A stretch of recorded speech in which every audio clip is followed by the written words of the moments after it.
Welcome back to our journey through the prehistoric world. In today's video, we're diving into an incredible chapter of human history, one that sees humanity pushing beyond known boundaries and venturing into entirely new worlds, where we explore how our ancestors braved vast oceans and harsh landscapes to settle Greater Australia, the Pacific Islands, and finally, the Americas. Each of these migrations reveals something extraordinary about early humans: their resilience, ingenuity, and the drive to explore the unknown. We'll take you through these remarkable journeys, step by step. Before we go on, please subscribe to our channel to explore the pivotal milestones in human evolution and the development of global societies. Gain scholarly insights into the history that shapes our world today. Do not forget, subscribe to the knowledge. Let's start with one of the earliest and perhaps most challenging of these journeys: the settlement of Greater Australia. This region wasn't just Australia as we know it today. Back in the Pleistocene epoch, it included New Guinea, Tasmania, and a vast, interconnected landmass known as Sahul. This destination required crossing both land and water barriers, challenging early humans in ways we can only imagine. To reach Sahul, our ancestors first had to cross through what we call Sunda, a larger Southeast Asian region due to lower sea levels. But between Sunda and Sahul was a formidable barrier: open ocean stretches. While sea levels were lower than today, several major water crossings, averaging about 19 to 28 kilometers each, still stood in their way. This wasn't a straightforward migration like earlier movements across land bridges or connected landmasses. It was a leap into the unknown, across deep waters. Anthropologists believe they traveled along two main routes. One possible route followed a northern arc, from Borneo through Sulawesi and then to New Guinea. The other potential route took them southward, from Java through Timor and eventually to Australia. Both routes required multiple crossings, some of which meant venturing into open seas where land was invisible on the horizon. This journey required courage and a surprising level of navigational skill. So, how did they do it? The journey to Sahul would have demanded incredible ingenuity and adaptability. Archaeologists suggest that they might have used simple rafts, perhaps crafted from bamboo or logs, lashed together with vines. These rafts were not particularly advanced by modern standards, but for their time, they were revolutionary. And while we might think of early humans as purely land-based, this journey hints at a developing sense of navigation and an ability to cross water, skills that would be perfected much later by Pacific Islanders, but likely had their roots in these early migrations. Once they arrived in Sahul, the landscape was unfamiliar, and the animals were, too. These pioneers had to adapt quickly to a new world. Archaeological sites in the Ivani Valley of New Guinea show some of the earliest evidence of human presence, dating back around 50,000 years. Here, we find stone tools crafted with both locally sourced materials and imported resources, suggesting they were prepared for a range of challenges. These early tools reflect the survival strategies they'd need to endure in Sahul's varied environments, from lush forests to arid plains. One of the most famous sites in Greater Australia is Lake Mungo, where remains have been found dating back at least 40,000 years. Lake Mungo provides a rare glimpse into life in ancient Australia, with human burials and the preserved footprints of early Australians walking along its shores. Interestingly, these remains show a range of physical characteristics, hinting at diverse groups of people settling this land, possibly arriving in waves or from varied backgrounds. Lake Mungo offers some of the oldest evidence of human life in Australia and shows how these ancient populations adapted, creating shelters, toolkits, and strategies to thrive in a new and challenging world. These early settlers didn't stop at Australia. Eventually, they reached Tasmania, a landmass even further south, connected to mainland Australia during this period. Archaeological evidence from sites like Kudakina Cave, which dates back around 20,000 years, reveals a rich record of tools and animal bones, showing us that early humans lived in this cold, isolated environment for thousands of years. In this southernmost region, comparable to the tundra of Ice Age Europe, they crafted tools that reflected their surroundings, likely hunting larger animals and making seasonal adaptations to survive the harsh winters. What's even more remarkable is that these ancient Australians didn't just focus on survival. At sites like Cunalda Cave, we find finger-painted artwork dating back 24,000 years. These images are some of the oldest examples of artistic expression in Australia, showing that these early humans were not only hunters and foragers but also creators, developing unique cultural practices and symbolic expressions that connected them to each other and their world. The successful settlement of Greater Australia stands as a testament to human resilience and adaptability. But as we'll see in the next part of our journey, these explorers weren't content with reaching Sahul alone. Over thousands of years, humans would continue pushing eastward into the vast Pacific, facing new challenges and shaping entire island ecosystems. Now, we'll explore the spread of early humans throughout Australia, an adventure that took these ancient people across rivers, coastal lands, and, eventually, deep into the arid interior. As they adapted, these early Australians developed unique survival strategies to thrive in diverse and often challenging landscapes, showing a remarkable flexibility and creativity in their approach to different environments. The story begins with early humans arriving on the northern shores of Australia, and as they spread out, they followed a logical path, sticking close to the coastline and river systems. These early inhabitants were likely already familiar with marine environments, having used watercraft to arrive in Australia in the first place. Coastal living had shaped their lifestyle, making the shores of this new land feel almost like an extension of their previous home. From the northern shores, they began their journey along Australia's eastern and western coasts, adapting to the tropical coastal environments they encountered. As they moved further, they eventually reached the rivers and lakes scattered across the continent's interior. These waterways provided crucial resources, offering fresh water, plant life, and fish, which made inland migration possible. By following rivers, these coastal communities could maintain a degree of their established lifestyle while gradually incorporating new resources into their diets and new methods into their toolkits. As archaeological evidence suggests, riverine sites across the continent show the presence of large flake tools and simple fish traps, indicating that these early Australians were adept at making use of the unique environments they found. However, the journey inland wasn't easy. Australia's interior was largely unfamiliar and challenging terrain for these early settlers. The dry, desert-like core was harsh and unpredictable. For some time, it seems they avoided penetrating too far into this arid heartland.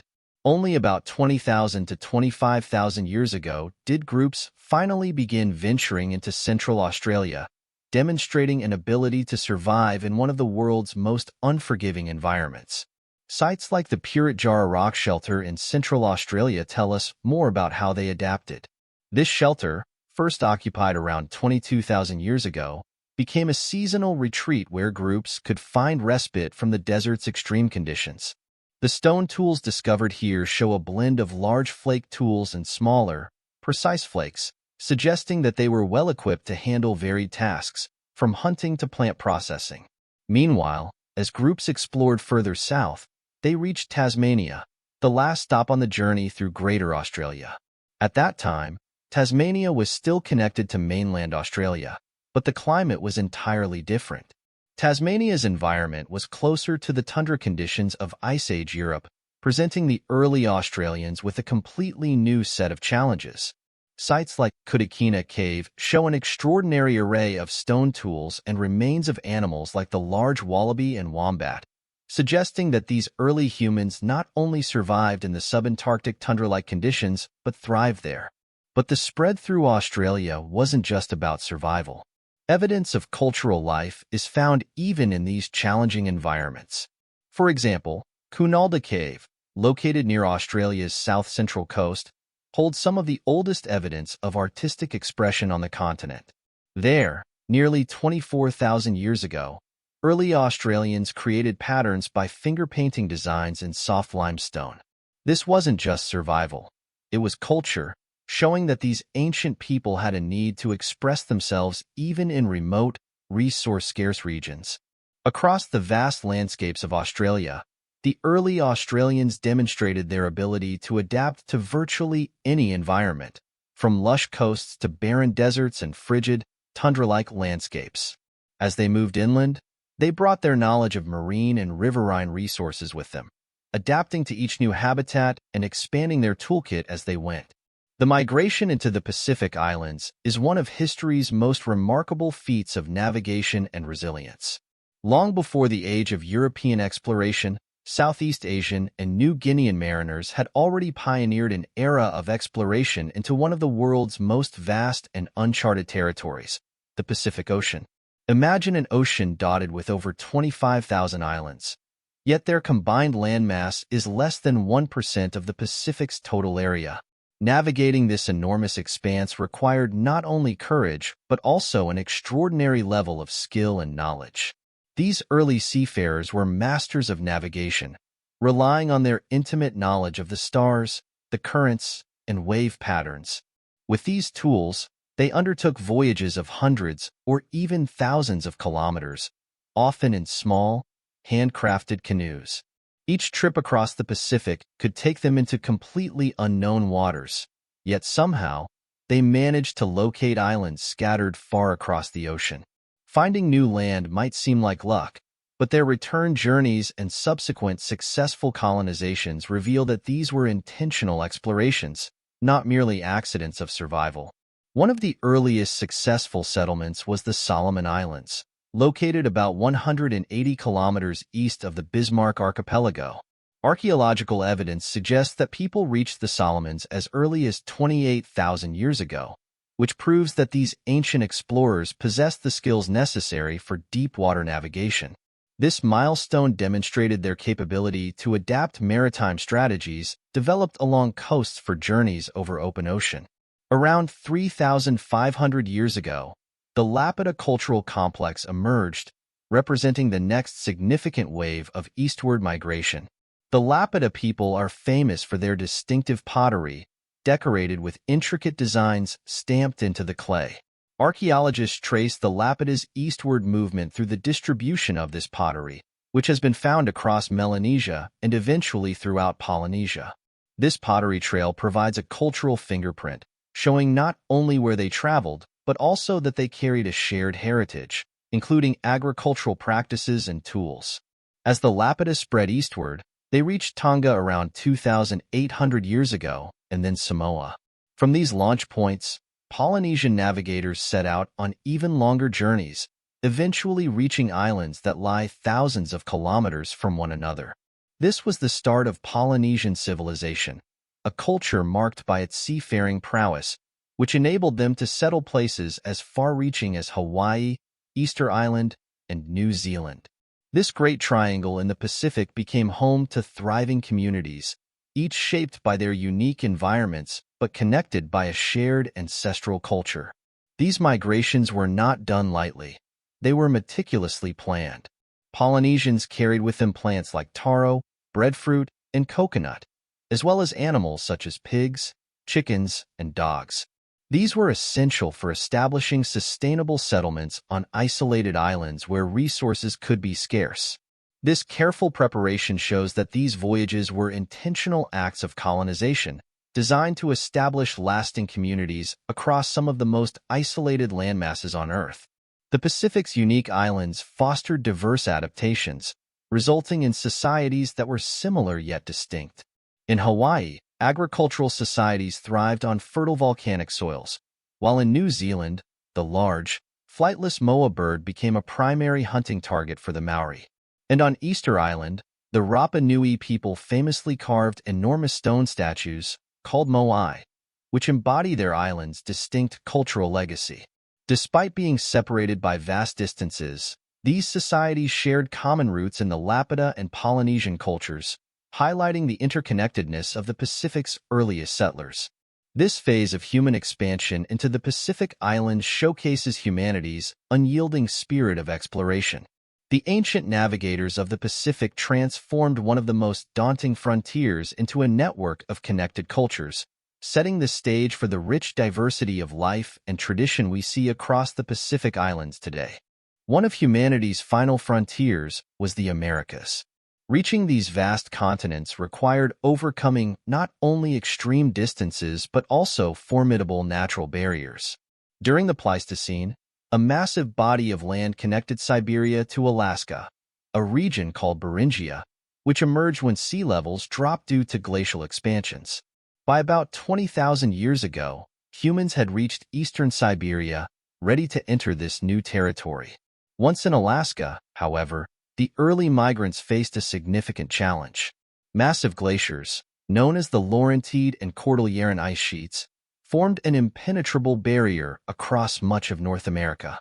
These glaciers coalesced, essentially trapping these early inhabitants in Alaska for thousands of years. For a long time, further migration southward wasn't possible. Finally, around 15,000 years ago, climate change began to take effect. The glaciers started to recede, creating an ice-free corridor along the eastern edge of the Rocky Mountains. This corridor opened a narrow but crucial route for people to move southward, following rivers and eventually emerging onto the Great Plains of North America. This passageway would become one of the primary routes by which people entered and spread throughout the Americas. But this wasn't the only way they migrated. Evidence also points to a coastal route along the Pacific, where small groups likely traveled by boat or along shorelines, accessing resources like fish and marine mammals.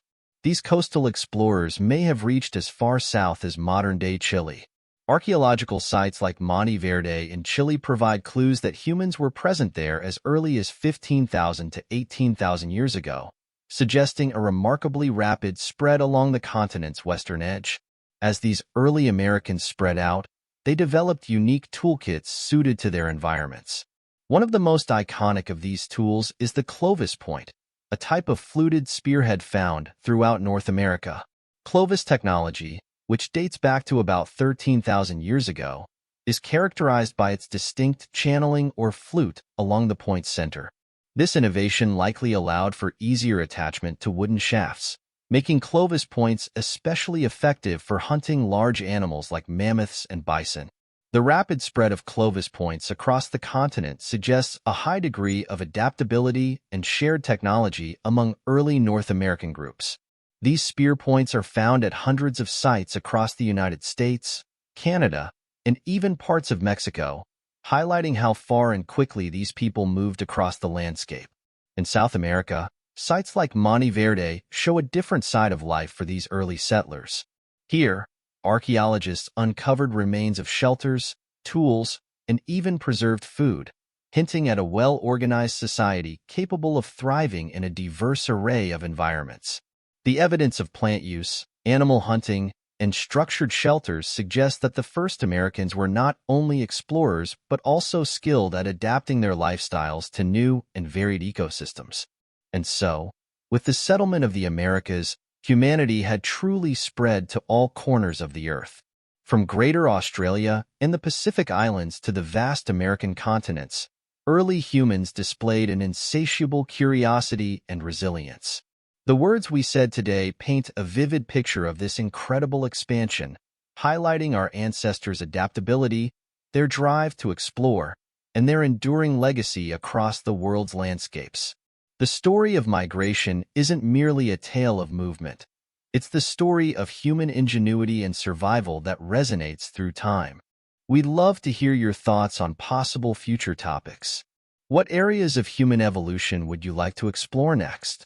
Leave your suggestions in the comments, and let's keep the conversation going.